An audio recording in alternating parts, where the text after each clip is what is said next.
Bonjour à tous, vous êtes les bienvenus sur l'équipe 21 pour suivre le championnat de France de rallycross.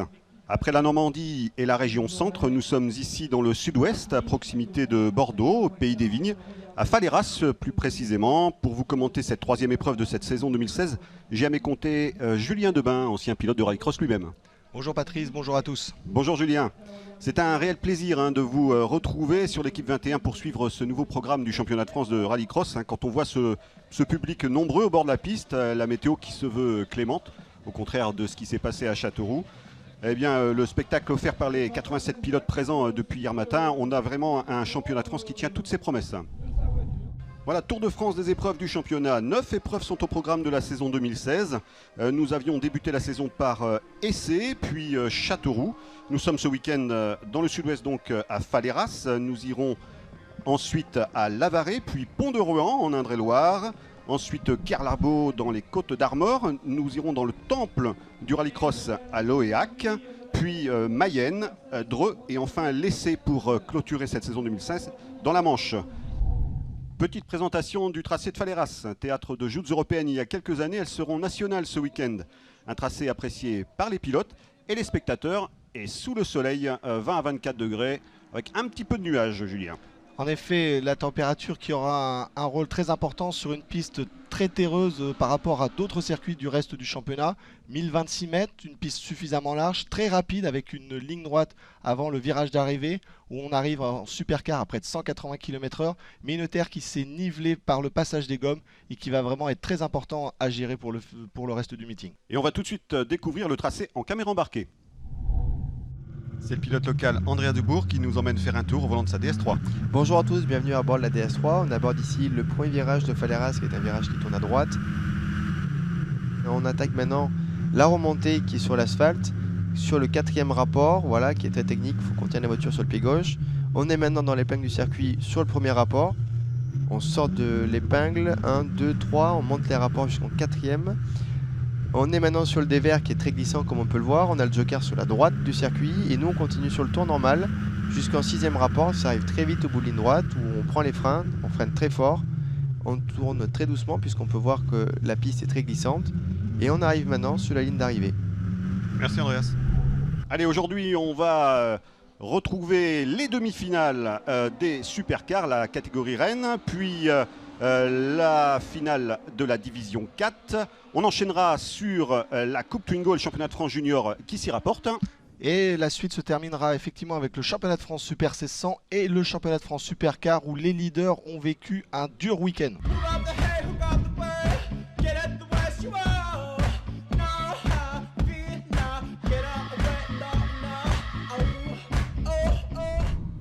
Allez, c'est parti avec tout de suite un excellent départ du poleman Fabien Paillet, champion Supercar 2014 et animateur. Voilà, alors que derrière, Julien, il y a un contact. Le pilote du team Knapik Maranello qui vient de se faire éjecter.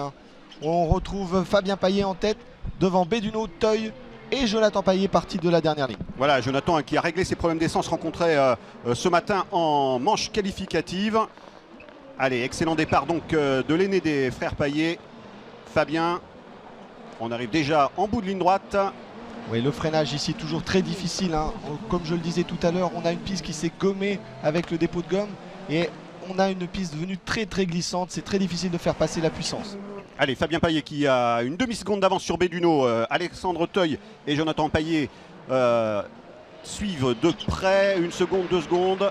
Et c'est Guy Moreton, la belle surprise, après un week-end compliqué à Essé, après avoir vu sa voiture pratiquement brûler sur l'ensemble de sa partie habitacle moteur, qui ici revient et qui se prépare peut-être à aller chercher une qualification finale, alors que c'est Jonathan Paillet qui est arrêté sur le bord de la piste. Ouais, c'est vraiment pas le week-end, je dirais même le début de saison, Julien, de de la famille Payet. Il y a pour l'instant Fabien qui occupe toujours la tête. Il a augmenté son avance, 3 dixièmes de plus sur Béduno. Oui, 36,4 pour le dernier tour de Fabien Payet. Il est sur un gros rythme. Et c'est étonnant surtout, c'est de voir le Florent Béduno et Alexandre Teuil qui suivent le rythme de l'ancien champion de France. Et ici, qui pourtant fait le maximum pour essayer de distancer avant d'essayer de prendre le tour joker. Voilà, il faudra surveiller cette entrée de tour joker. La stratégie en rallycross, vous la connaissez maintenant depuis que vous suivez le programme sur l'équipe 21. Il y a ce fameux tour joker à effectuer. J'ai cru voir Béduno qui l'empruntait, puisque c'est Alexandre Teuil qui occupe la deuxième position pour l'instant, Julien. En effet, le pilote Intermarché qui lui cherche à se sauver devant avec sa 208 du team Payet Compétition. Alexandre Teuil va essayer de faire la jonction avec le pilote de la Peugeot. Et Béduno qui revient, on le voit, il attaque vraiment, il prend possession de cette 208, l'ancienne voiture du champion de France de Gaëtan Sarrazin, qu'il a maintenant vraiment en pleine puissance, puisqu'il est qualifié en demi-finale dans de bonne position et surtout il se prépare à aller chercher la première ligne, alors que c'est Fabien Payet qui prend le joker et qui sort devant. Et qui ressort devant Alexandre Teuil. Il est en train de préparer sa première ligne pour la finale. Voilà donc ce trio qui a oublié complètement les poursuivants, puisque Moreton, Bouliou, Franco sont très très loin. Allez, le tour joker a été effectué par Fabien Payet, toujours en tête. Allez, il y a 2 dixièmes entre Payet et Teuil. Béduno qui essaye de recoller le duo de tête. Ouais, ça va être compliqué pour Alexandre Teuil parce que Florent Béduno fait le forcing, on le voit, il remonte, il arrive à faire la jonction et voilà, Alexandre Teuil choisit le tour joker tout de suite, le pif-paf gauche-droite, c'est toujours très compliqué, on a vu des incidents, le superbe jump du pilote de Cavaillon et ressort derrière Béduno. Et ça ressort derrière Béduno, donc Teuil qui pour l'instant occupe la 3e place derrière les deux 208. Fabien Payet, Béduno. Allez, on en est à 5 tours. Ouais, Fabien Payet qui commence à assurer. Il roule en 37,2 sur ce dernier tour. Mais maintenant, c'est Guy Moreton surtout qui a été peut-être récupérer la 4e place derrière, puisque Laurent Bouliou est 5e, Gilles Franco 6e et le pilote Cdiscount Hervé Knapik est 7e après son contact sur le départ. Oui, Guy Moreton qui avec cette 4e place pourrait se qualifier donc pour la finale. On en termine donc de cette demi-finale B avec le passage sous le drapeau à damier de Fabien Payet. Allez, on va connaître l'écart tout de suite. Voilà, Florent Béduno à 3 secondes 3 derrière, c'est une très belle performance. Alexandre Teuil qui revient après ses réglages du week-end de Castelroussin. Et Guy Moreton qui se qualifie pour une première finale, c'est très bien.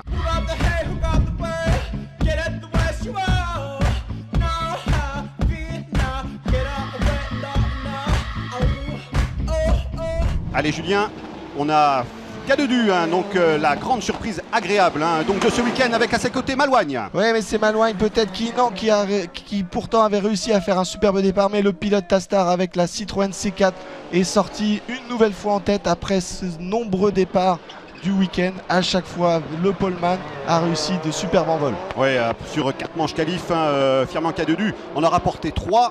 Toujours grâce à un superbe départ au volant de cette Citroën C4 ex-Dubourg. Il a déjà pris un léger avantage sur Philippe Malouagne, le vainqueur de Châteauroux. Et puis derrière, on va découvrir donc c'est Christophe Jouet qui suit avec le Citroën DS3 du team Maranello. David Olivier avec la Dacia Logan en 4e position, un moteur atmosphérique effectivement. Très spectaculaire. Alors que, je le rappelle, l'ensemble des autres moteurs sont à puissance turbo pour 2 litres de cylindrée. Voilà, on va souligner ici que Fabien Chanoine devait prendre le départ de cette demi-finale A.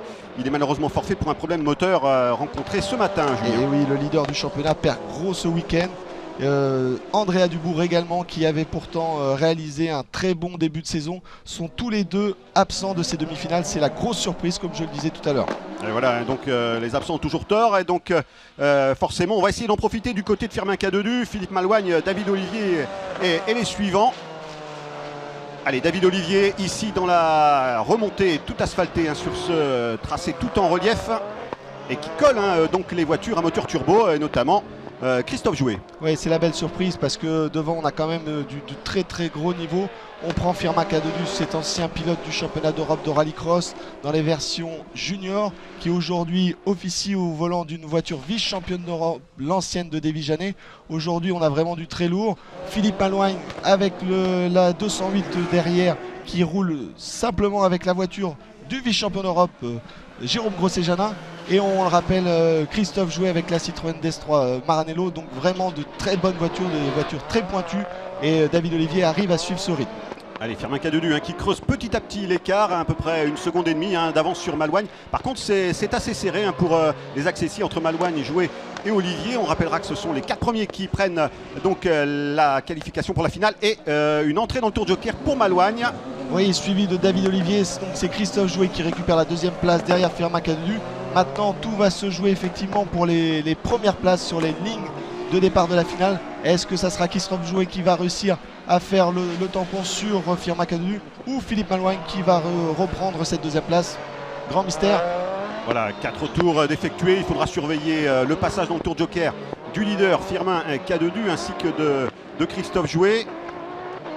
Malouagne, David Olivier. Et ça va être, voilà, Christophe Jouet, signalé certainement par son spotter, suivi, on le voit juste devant par Firmin Cadedu qui ressort en tête. Il gère son avance et c'est Philippe Malouagne qui reprend la 2e place à Christophe Jouet. Allez, donc 5 tours effectués pour le leader Firmin Cadedu, toujours en tête comme presque depuis le début du week-end, en tout cas sur les manches qualif et là sur cette demi-finale. Il domine son sujet, le jeune pilote de 21 ans. Oui, derrière la 3e place, c'est en bagarre, on le voit entre Christophe Jouet et David Olivier. C'est quand même assez impressionnant, des voitures avec une philosophie, une conception différente, être aussi proches. C'est une belle victoire pour ce championnat Supercar, ce championnat de France. On a des voitures très rapides, on le rappelle, on a des puissances autour des 550 chevaux, près de 600 chevaux pour la plupart, c'est fantastique. Et là c'est Firmin Cadedu qui gagne devant Philippe Malouagne, Christophe Jouet et David Olivier pour les qualifiés. Classement de cette 2e demi-finale, Firmin Cadedu devant Philippe Malouagne, Christophe Jouet et David Olivier. Oui, mais on s'aperçoit surtout que Firmin Cadedu a roulé un petit peu moins vite que Fabien Payet.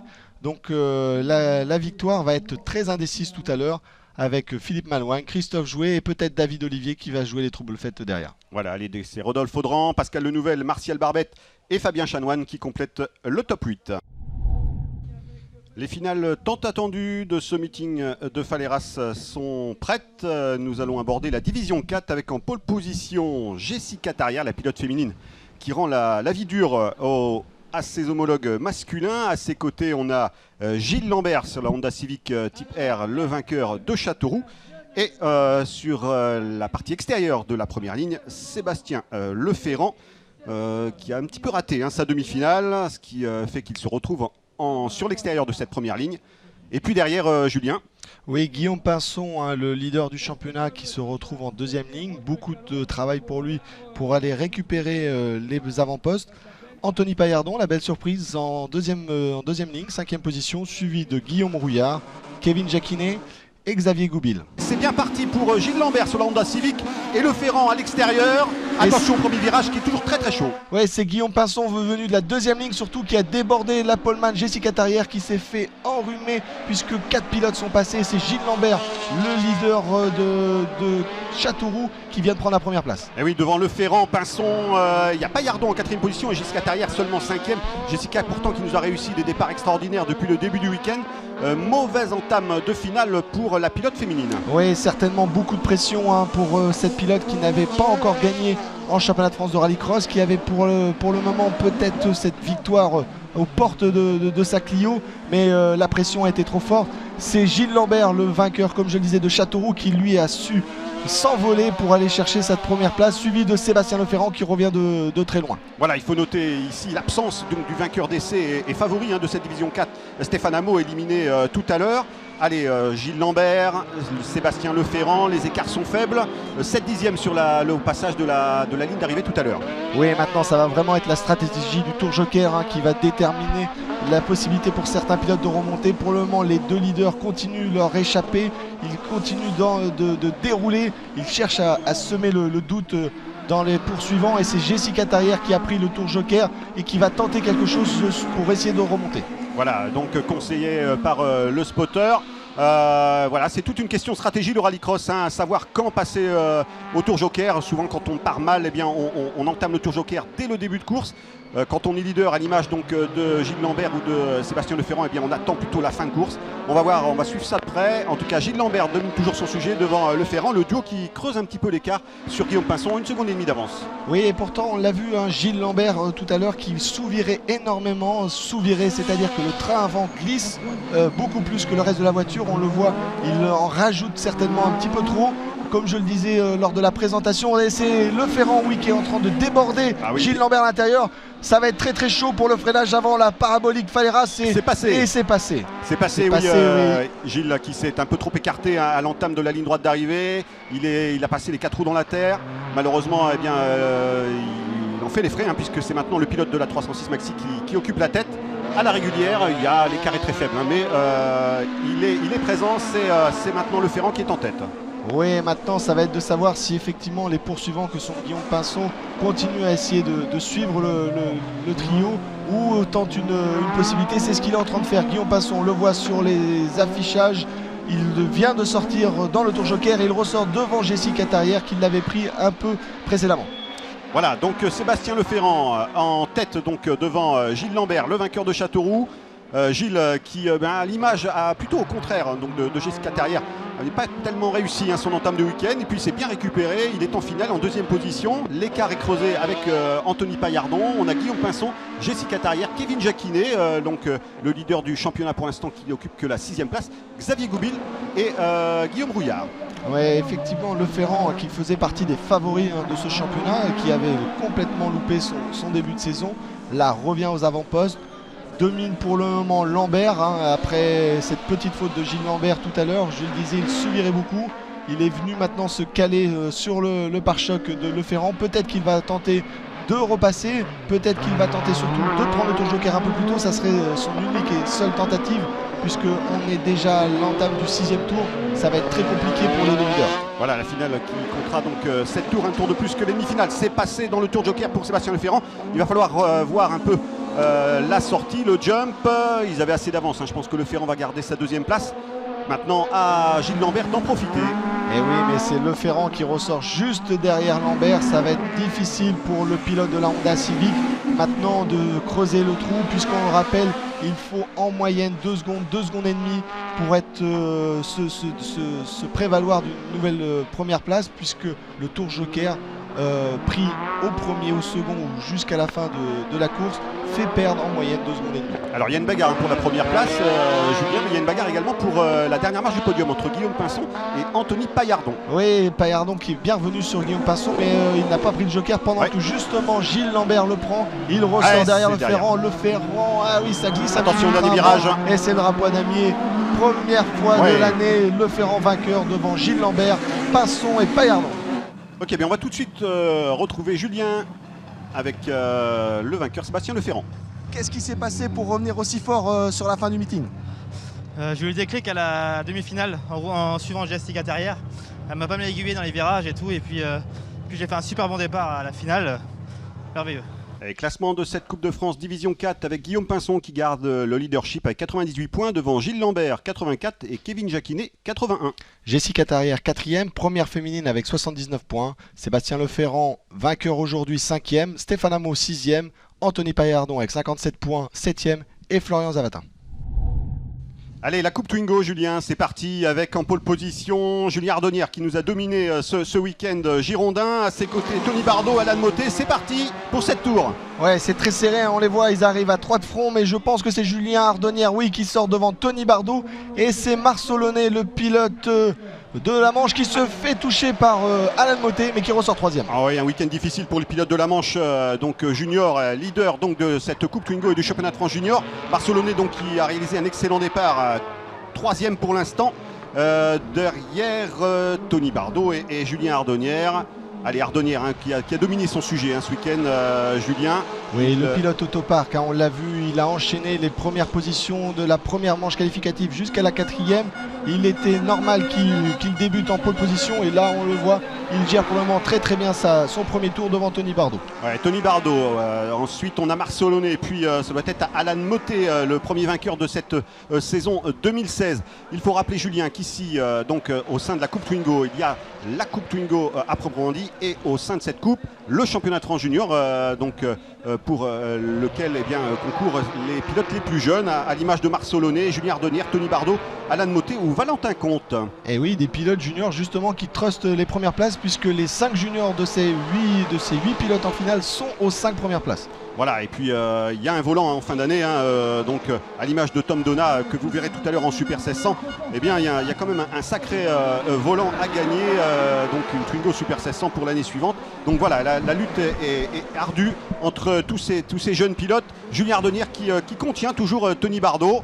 Marcellonet maintenant qui est à 1 seconde du pilote bordelais.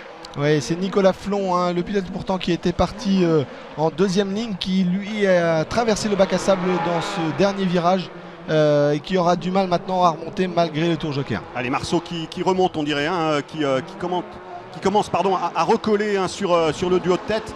Voilà, il va y avoir une stratégie de tour joker pris par le pilote de la Manche. On va voir si c'est une réussite. Ouais, très propre dans le gauche-droite. C'est un virage où on a tendance à vouloir parfois rentrer beaucoup trop vite et on ne réussit pas à sortir de ce virage. C'est un sacrifice qu'il faut effectuer pour réussir à passer très très bien le tour joker. C'est ce que Marcellonet a réussi à faire d'ailleurs. Alors Marcellonet qui a perdu une place dans l'affaire bien sûr derrière Alan Mottet, c'est normal, mais quand Mottet passera à son tour dans le tour joker, il est fort à parier que le jeune pilote de la Manche récupérera cette 3e place. Devant, on est toujours à la lutte, 5 dixièmes seulement sépare Julien Ardonnière de Tony Bardot. Ensuite Alan Mottet est à la lutte avec Marcellonet. L'écart est creusé avec les poursuivants.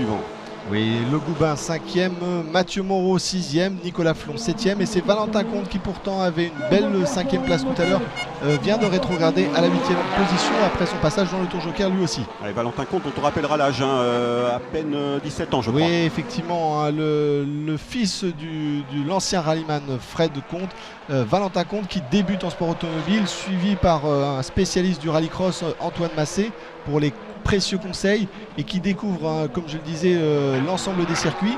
C'est sa 2e épreuve, il n'était pas là à Châteauroux, mais il effectue encore une finale. Aucune erreur de la part de Julien Ardonnière qui est toujours leader. Derrière lui, il y a toujours Tony Bardot très très près. Et c'est donc Julien Ardonnière, le leader de cette finale de Coupe Twingo, qui prend le tour joker. À son tour, on est dans le 5e tour. Il restera 2 tours à effectuer. Ouais, gros freinage, il se loupe Ardonnière et c'est peut-être Marcellonet qui va en profiter puisqu'il avait déjà fait son tour joker. Mais non, ça ne suffit pas. Julien Ardonnière reprend la 2e position et maintenant ça va être à Tony Bardot de peut-être aller récupérer cette place puisqu'il était juste derrière le pilote sartois. Oui, les quelques dixièmes perdus par Julien Ardonnière dans le fameux droite avant la ligne d'arrivée pourraient profiter à Tony Bardot. On va voir ça d'ici quelques secondes. Tony qui ne devrait pas tarder à emprunter le tour joker. Et oui, puisqu'on est dans le 6e et dernier tour, Tony Bardot n'a plus le choix, il va devoir prendre le joker. Effectivement, oui, on est au 6e, il reste encore un tour, ça sera décisif, il va essayer de récupérer les quelques centièmes de seconde qui le séparent de Julien Ardonnière pour essayer de reprendre et de garder surtout cette première place.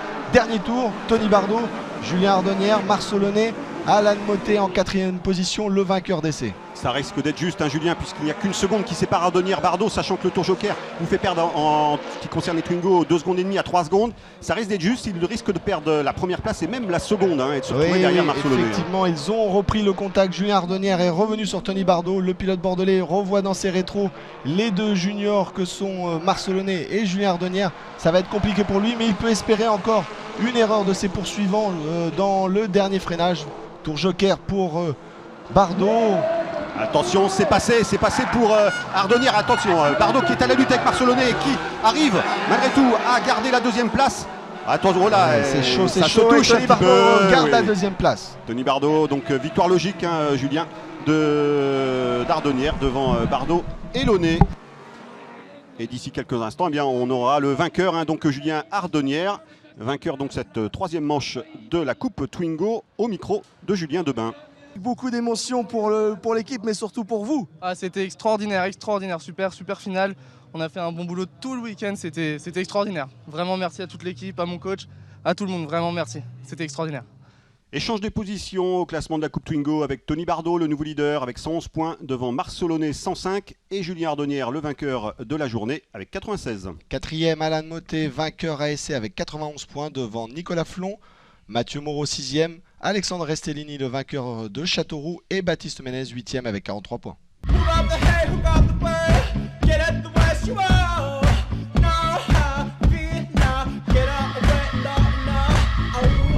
Allez Julien, on va passer maintenant à la division 3 et grosse surprise, eh bien ce n'est pas Christophe Saunois qui est en pole position. En effet Patrice, c'est Marc Maurice, le pilote de la 208 Yako, qui a pris la pole position après avoir dominé l'ensemble du week-end, surtout du dimanche, et c'est Henri Naval, le pilote local, organisateur du circuit de Faleras, qui prend la première ligne à leur côté.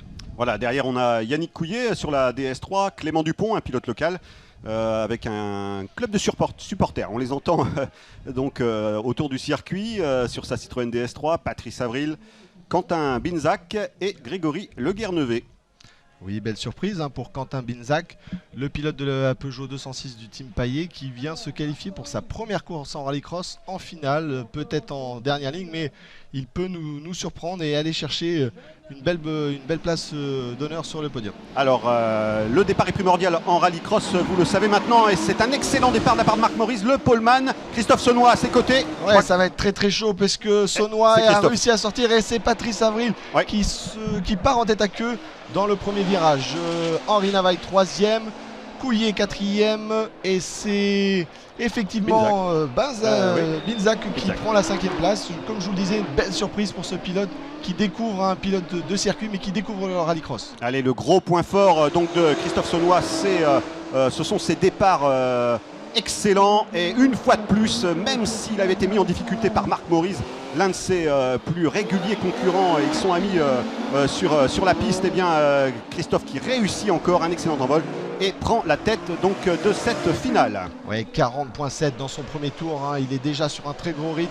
Seul Marc Maurice arrive à suivre. Henri Navaille est déjà un petit peu distancé.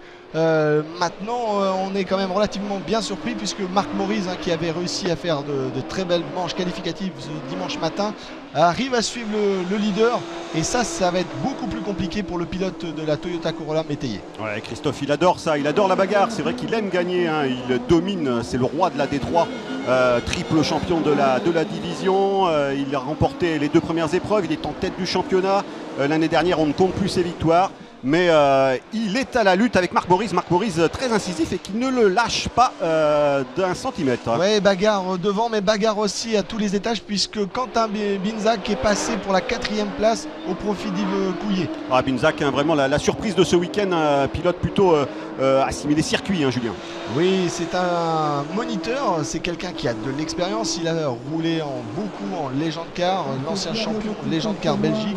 Il a roulé en championnat de France circuit, en V2V. C'est quelqu'un qui a beaucoup d'expérience. Il officie sur la piste du Castellet, mais là il s'est loupé. Ouais. Vous voyez, c'est encore possible malgré son expérience. Il s'est loupé. La conduite de la 4 roues motrices reste bien particulière. Ouais, surtout dans ce virage très particulier qui conditionne la ligne droite d'arrivée, où si vous sortez de la trajectoire, eh bien, vous perdez beaucoup de temps. Devant sa bagarre fort entre Christophe Saunois et Marc Maurice, 5/10 seulement au passage de la ligne d'arrivée tout à l'heure.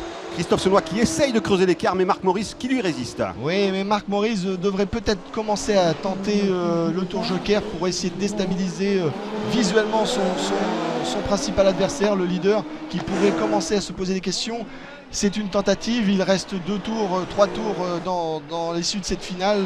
On verra ce que va tenter Marc Maurice, ou est-ce que c'est Christophe Saunois qui pourrait le surprendre et prendre le tour joker un peu plus tôt. Voilà, et on va observer ce duel, tandis que derrière, j'ai cru comprendre que Henri Navaille, qui a perdu une place, lui a pris son tour joker. C'est la 3e marche du podium qui est en lutte entre Binzac, Navaille et Couillet. Dupont est un petit peu plus détaché devant Le Guernevet et Patrice Avril, malheureusement auteur d'un tête à queue en début de course. Oui, allez, Christophe Saunois toujours devant, et Marc Maurice lui a décidé de prendre le tour joker. On va voir ce que ça va donner pour ce dernier tour. Petite pression sur Christophe Saunois, ça va être quand même très serré, alors que Clément Dupont qui passe ici en 6e position, le pilote Big Mat, qui roule à domicile, mais qui a vraiment senti la pression du public qui est venu l'encourager avec enthousiasme. Ici a eu du mal à rééditer sa performance de Châteauroux où il avait fait son premier podium. Alors est-ce que la stratégie de Marc Maurice aura été la bonne? Maintenant c'est Christophe Saunois qui prend le tour joker. Attention, le pif-paf, le jump, superbe. Ouais, la voiture qui magnifique. retombe un petit peu sur l'avant, mais c'est devant. C'est devant pour Christophe Saunois une nouvelle fois. Marc Maurice à l'intérieur, attention, dernier virage. Sur le pare-choc, il tente tout. Dernier tour, ça va être compliqué maintenant pour Marc Maurice. Il va devoir tenter quelque chose s'il veut aller chercher cette victoire. Allez, Marc Maurice, toujours dans les pare-chocs de Christophe Saunois, l'un des duels les plus fantastiques sur le week-end. Là, ils ne se seront pas quittés des 7 tours de la finale. On est à l'autre bout du tracé, avec l'épingle négociée, ce fameux droite en dévers, la ligne droite opposée. Oui, Christophe Saunois qui n'a plus qu'un freinage à éditer, il le réalise sans problème. Vous avez vu, la voiture est bien posée sur cette piste relativement glissante et il le remporte devant Marc Maurice et Henri Navaille, le pilote de Faleras, qui finit 3e devant le rookie Quentin Binzac. Oh. Alors derrière, alors que Clément Dupont nous fait un petit peu de spectacle, et c'est encore une nouvelle victoire, Julien, de Christophe Saunois. Mais il ne s'en lasse pas de ses victoires, Christophe. Il me le disait l'autre fois au micro. C'est quelqu'un qui apprécie les bagarres, qui apprécie cette division. Nouvelle victoire, il va consolider bien sûr son avance au championnat. Mais enfin, on est tout heureux de retrouver Marc Maurice à la fête, puisque Marc Maurice, le Francilien, avait vécu un week-end noir l'autre fois à Châteauroux. Marc Maurice donc termine 2e, les 5 dixièmes de Christophe. Henri Navaille, le pilote organisateur de cette manche de Faleras, termine 3e. Quentin Binzac, qui est la belle surprise, nous signe une belle 4e place devant Yannick Couillet. Clément Dupont, là on a plusieurs DS3 ici dans le top 8, devant Grégory Le Garnevet et Patrice Avril, malheureusement, qui a rendu les armes, auteur d'un tête à queue et d'un choc en début de course. Julien, tu as Christophe Saunois à ton micro, le vainqueur de cette division 3. Oui, Christophe le funambule, on vient de le voir, il domine cette catégorie, il est sur le toit de la voiture, mais il est aussi sur le toit de la Coupe de France de rallycross. Encore une nouvelle victoire. Encore une nouvelle victoire, mais celle-là, elle était vraiment pas facile à gagner. Marc est très dangereux ce week-end. Et j'ai pris un excellent départ, ce qui m'a permis de gérer peut-être un peu mieux ma course. Mais je suis vraiment très heureux, une victoire vraiment pas facile. Je suis vraiment content que Marc soit revenu jouer parmi nous. Ça nous fait un concurrent sérieux et puis on va bien s'amuser. Allez, les temps forts donc de cette finale Division 3 avec en pole position Marc Maurice, à ses côtés Christophe Saunois. Et un excellent départ de Marc Maurice face à Christophe Saunois, mais à savoir qui va s'imposer dès le premier virage, c'est le pilote Toyota. Oui, le leader du championnat ne s'est pas laissé surprendre, alors que derrière, ça bouge beaucoup avec Patrice Avril qui se fait sortir. Voilà donc Christophe Saunois qui mène devant Marc Maurice. Marc Maurice qui reste dans les pare-chocs de la Toyota. Tour joker pour le leader. Il saute le jump et on voit Marc Maurice arriver un petit peu plus loin. Saunois qui garde donc l'avantage sur Maurice. Les pilotes ne se sont pas quittés durant ces 7 tours, mais Saunois tient la corde et va signer un nouveau succès, le 3e consécutif sur cette manche bordelaise. Allez, en division 3, le classement de la Coupe de France, c'est Christophe Saunois qui occupe la tête, 137 points, une bonne avance sur Marc Maurice, 96, et le malheureux du week-end, Mathieu Trévian, 88. Oui, une place qu'il conserve au profil de Henri Navaille, 4e avec 74 points. Le jeune et rookie Clément Dupont, 5e. Franck Delaunay, 6e avec 66 points. Patrice Avril, 7e. Et Laurent Jacquinet en 8e position. Petite particularité du rallycross, une personne accompagne chaque pilote par liaison radio. Philippe Chanoine nous en dit plus sur le rôle du spotter. Alors le spotter, c'est quelqu'un qui est au bord de la piste et qui donne des informations au pilote qui est en train de rouler. Ah vas-y à fond, ça passe. Allez, vas-y, lâche rien, c'est bon. Vas-y, c'est bon. C'est bon. Ferme bien, oui. Cale-le, c'est bon. Allez. Il y a 3 types d'informations. Il y a la première qui est sur la sécurité, c'est s'il y a une voiture qui est en travers devant ou s'il y a un accident, on le prévient.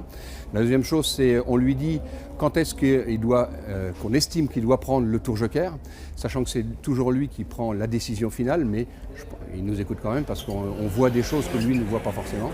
Et puis la troisième chose, c'est aussi des informations, je dirais, plus psychologiques, c'est-à-dire qu'à un moment donné, il faut savoir lui parler ou ne pas lui parler, le pousser ou au contraire le retenir. Donc on a un rôle avec trois dimensions, quoi. Vas-y, roule, il y a du rythme, vas-y, roule. Moi, je crois que déjà, il faut avoir l'expérience parce qu'il faut connaître vraiment le rallycross. Et puis, il faut connaître aussi la psychologie de son pilote. Parce que grâce à ça, on peut lui faire gagner de la place. Et puis après, c'est aussi de bien juger le moment opportun. C'est le plus important. C'est le plus important, c'est le moment opportun pour le Tour Joker.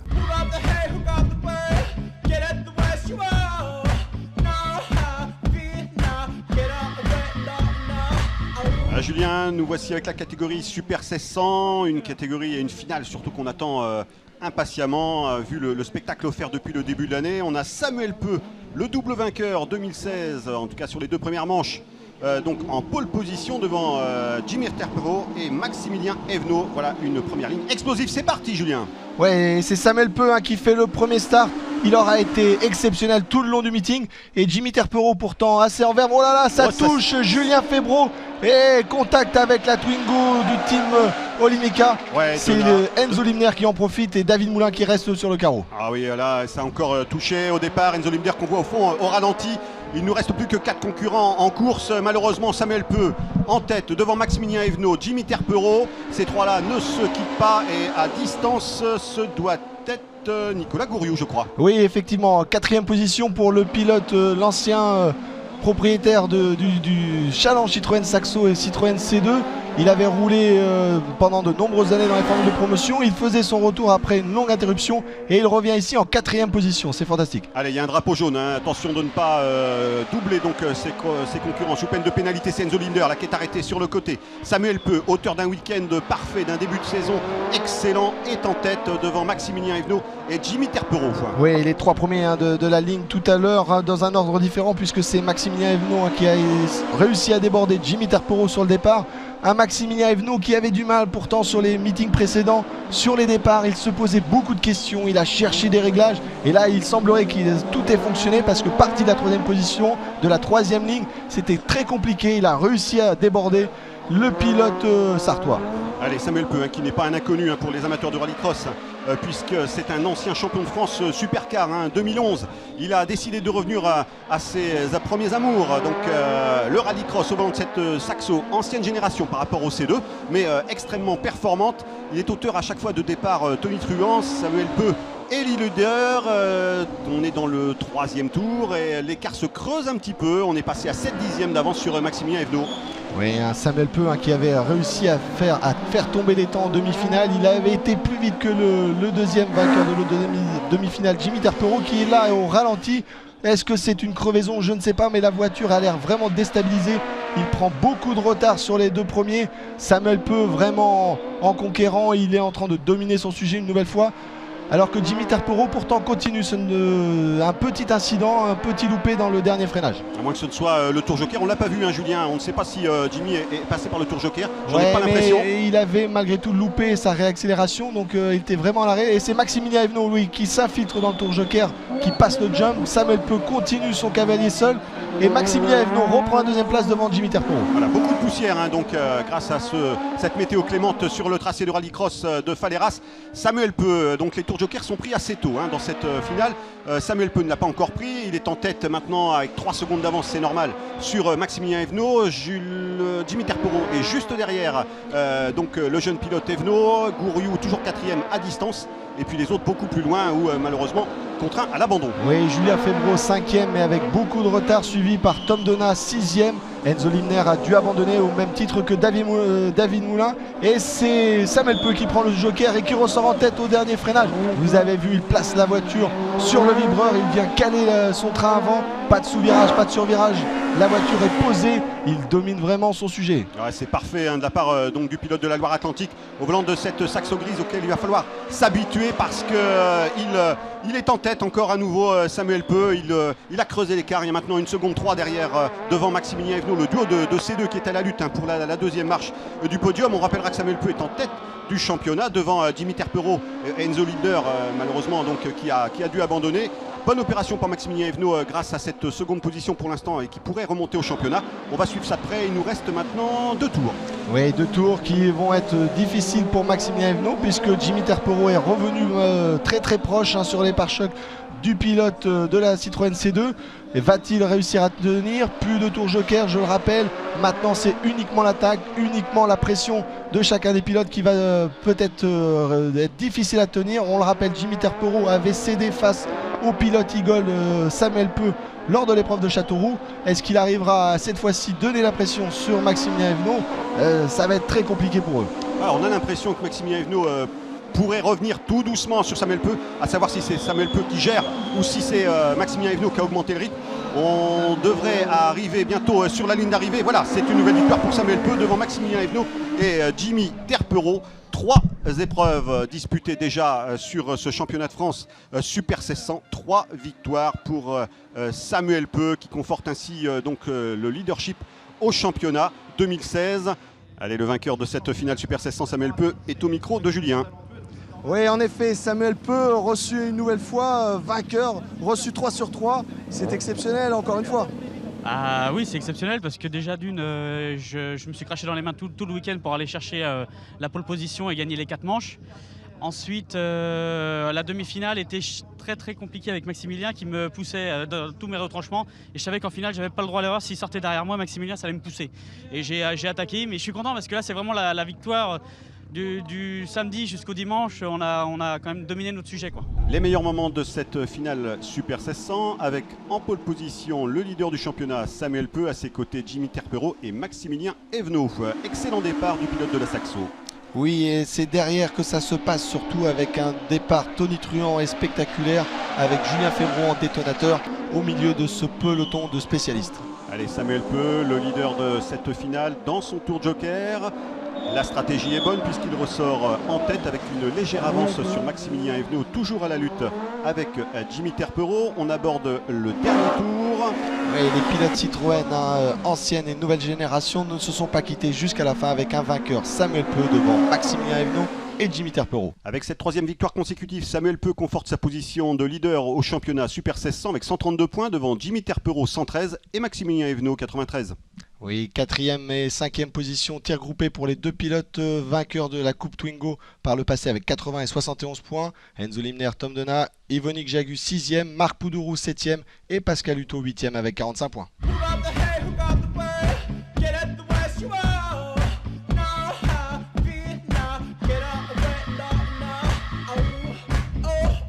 Allez, la grande finale que tout le monde attend, les supercars sur ce tracé de Faleras avec en pole position le jeune Firmin Cadudu, exceptionnel au volant de sa Citroën C4.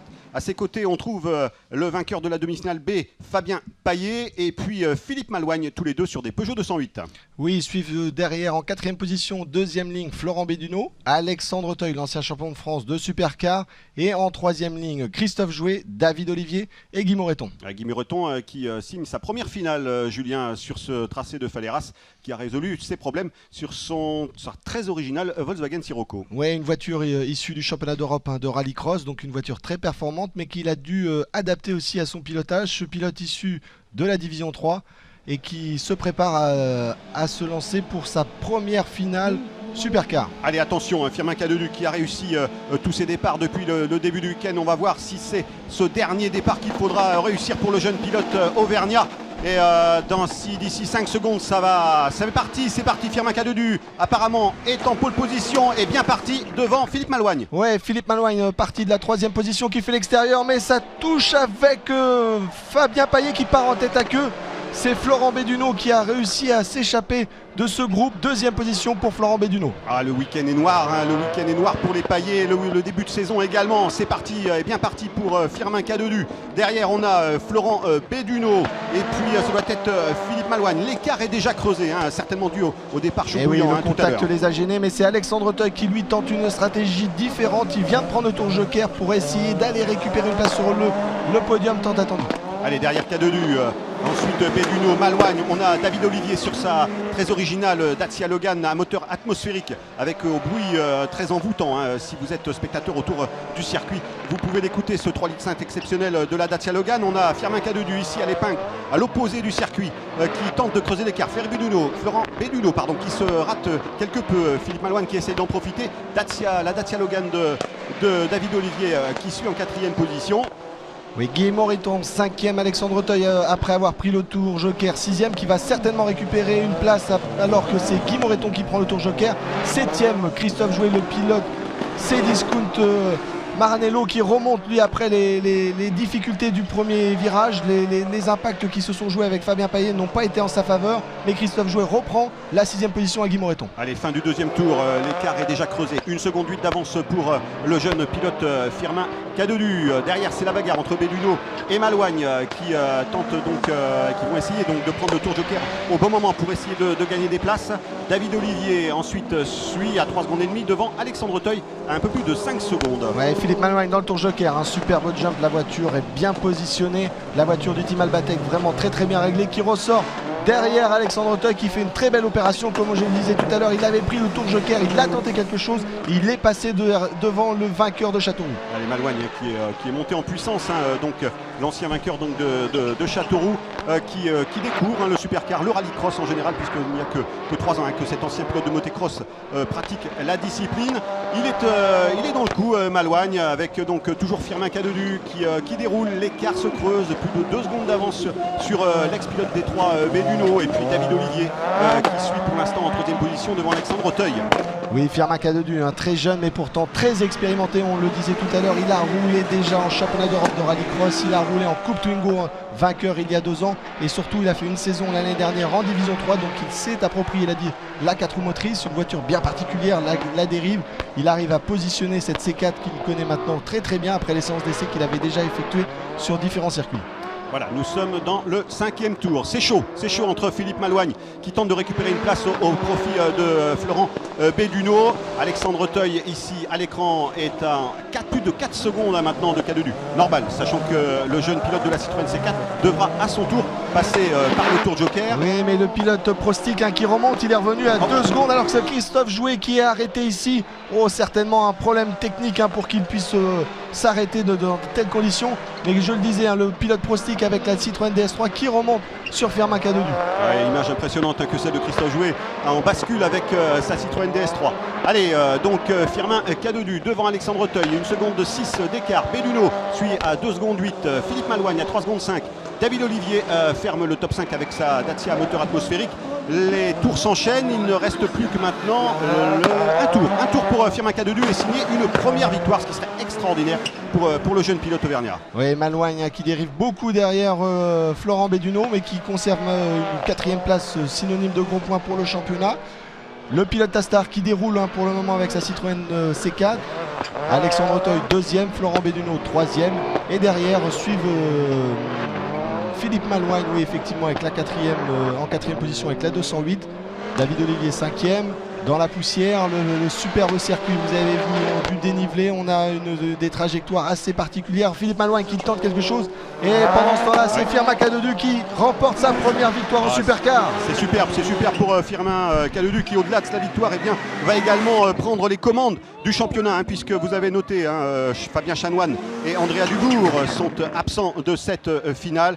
Là, ça doit être super dans la tête de Firmin Cadedu qui signe sa première grande victoire sur ce championnat 2016 au volant de la Citroën C4, et on va le retrouver d'ici quelques instants au micro de Julien. Et oui, bien sûr, qui tombe dans les bras de son équipe. C'est beaucoup d'émotions, beaucoup de travail tout l'hiver, on l'a vu au bout du fil tout à l'heure. Et on va écouter ses impressions au micro de Julien. Oui, je suis en direct ici avec Firmin Cadedu, première victoire en supercar après seulement 3 courses, une voiture vice-championne d'Europe, mais c'est fantastique, j'imagine, dans la tête. Ouais, en effet, l'auto est fantastique, c'est vraiment un régal. On a dit on garde la première partie de saison pour observer et prendre des points, et là on est à la 3e course, on gagne 3 manches, la demi-finale, la finale. Je pense que je peux remercier mon équipe pour le travail fourni sur l'auto, et franchement c'est fantastique. Une auto qui pourrait paraître d'ancienne génération, mais on voit que c'est franchement, je pense, avoir la meilleure auto du plateau, et je remercie vraiment mon équipe, c'est fantastique. Allez, on revient sur cette finale supercar, sur ce meeting de Faleras avec comme agréable surprise la pole position de Firmin Cadedu qui réussit un départ extraordinaire. Et suivi des pilotes des Peugeot 208 au contact entre Florent Belluno, Philippe Malouagne, et c'est Fabien Payet justement qui en fait les frais. Ouais, Fabien Payet donc vraiment peu chanceux sur ce début de saison à l'image de son frère Jonathan. Donc Firmin Cadedu qui est en tête, suivi par Alexandre Teuil, Béduno et Malouagne. Oui, la belle surprise d'Alexandre Teuil qui est revenu après de nombreux réglages, venir mettre sa voiture en deuxième position derrière Firmin Cadedu, suivi de Florent Béduno. Nouveau leader au classement du championnat Supercar, Firmin Cadedu occupe la tête maintenant avec 110 points devant Philippe Malouagne 84 et Alexandre Teuil 78. Oui, beaucoup de bouleversements puisque Fabien Chanoine, l'ancien leader, est passé maintenant en quatrième position avec 72 points, suivi de Florent Béduno à 69, Andrea Dubourg 6e, Christophe Jouet et David Olivier ferment la marche en 8e position avec 57 points. Clap de fin sur ce superbe meeting de Faleras. Beaucoup de rebondissements suite à ce week-end disputé sous une météo clémente. Des nouveaux leaders apparaissent dans certaines divisions. On attend impatiemment la prochaine épreuve. Ce sera l'Avaray les 2 et 3 juillet. Salut à tous, salut Julien. Salut à tous et merci de votre fidélité sur l'équipe 21.